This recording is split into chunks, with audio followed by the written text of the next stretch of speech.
अति सुंदर में बहुत ही बड़ा ट्विस्ट आ चुका है। कहानी ने नया मोड़ ले लिया है। रानी शेक में भांग मिला देती है और वह राधिका पी लेती है। राधिका को नशा आ जाता है। जब राधिका को नशा आ जाता है तो राधिका एकांत में चली जाती है।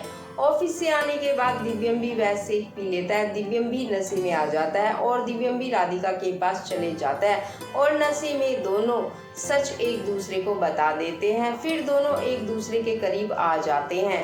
ऐसे में ना राधिका को कुछ मालूम होता है और ना ही दिव्यम को कुछ मालूम होता है। अब राधिका की बहुत ही ज्यादा मुश्किलें बढ़ जाती है क्योंकि दोनों जो है बहुत ही ज्यादा एक दूसरे के करीब आ जाते हैं। राधिका यहाँ पर माँ बनने वाली होती है और जब राधिका को चक्कर आता है तो जब माँ बनने का लक्षण दिखाई देता है तो राधिका को हॉस्पिटल लेकर के जाया जाता है। किसी को अंदाज़ा भी नहीं होता है कि राधिका माँ बनने वाली है क्योंकि सबको यही मालूम था कि दिव्यम और राधिका तो पति पत्नी की तरह नहीं रह रहे हैं, लेकिन नशे में दोनों एक दूसरे के करीब आ गए। दिव्यम को जब होश आता है तो दिव्यम बिल्कुल ही मना कर देता है कि ऐसा कुछ भी नहीं हुआ है और दिव्यम कहता है कि यह मेरा बच्चा नहीं हो सकता है। यहाँ पर तो दिव्यम का साथ सुजाता देती ही है और तो और काफ़ी ज़्यादा खुश भी हो जाती है। इसलिए खुश हो जाती है कि अब और एक मौका है राधिका के ऊपर गंदे इल्ज़ाम लगा करके घर से बाहर निकालने का। लेकिन रानी तो अंदर ही अंदर काफ़ी ज़्यादा गुस्सा हो जाती है जब जानती है कि राधिका दिव्यम के बच्चे की माँ बनने वाली है।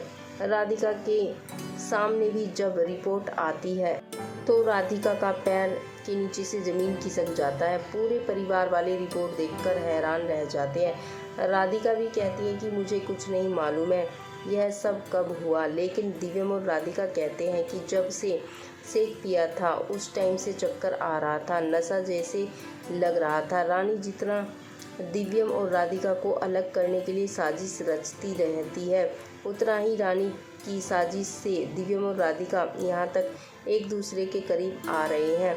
अब तो राधिका दिव्यम के बच्चे की भी माँ बनने वाली है, लेकिन राधिका के साथ बहुत बड़ा प्रॉब्लम यह हो गया है कि दिव्यम बिल्कुल ही इनकार कर रहा है कि वह दिव्यम का बच्चा नहीं है और रानी को सब कुछ मालूम है क्योंकि रानी ने दोनों को उस रूम में देखा था।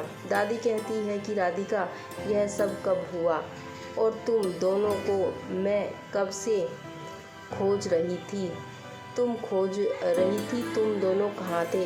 दिव्यम कहता है कि दादी मुझे कुछ भी नहीं मालूम मेरे साथ कब क्या हुआ, लेकिन वहीं पर राधिका का जो बच्चा है अब राधिका के ऊपर गंदे इल्ज़ाम लगा रहे हैं सभी लोग मिलकर के। राधिका को घर से बाहर कर दिया जाएगा और दिव्यम को लगेगा कि सच में राधिका इसलिए मुझे तलाक देना चाहती थी क्योंकि राधिका जीवन में आगे बढ़ चुकी है। अब तो दिव्यम को और ज़्यादा ही विश्वास हो जाने वाला है और यहाँ से फिर राधिका अपना जीवन अलग स्टार्ट करेगी। कहानी में एक नया मोड़ आ जाएगा। फिर दिव्यम और रानी का असली शादी हो जाएगा। आने वाले ट्रैक में यह सब कुछ देखने को मिलेगा जो बहुत ही ज़्यादा धमाकेदार होने वाला है। वेल, आपका क्या कहना है दोस्तों इस अपडेट को जानने के बाद? आप अपनी राय कमेंट बॉक्स के जरिए ज़रूर बताइए और आगे की सभी लेटेस्ट खबरों से जुड़े रहने के लिए यदि नहीं किया है मेरी चैनल को सब्सक्राइब तो कर लीजिए फटाफट चैनल को सब्सक्राइब, बेल आइकन ऑन करना ना भूलें। वीडियो अच्छा लगे तो वीडियो को लाइक ज़्यादा से ज़्यादा शेयर ज़रूर करें।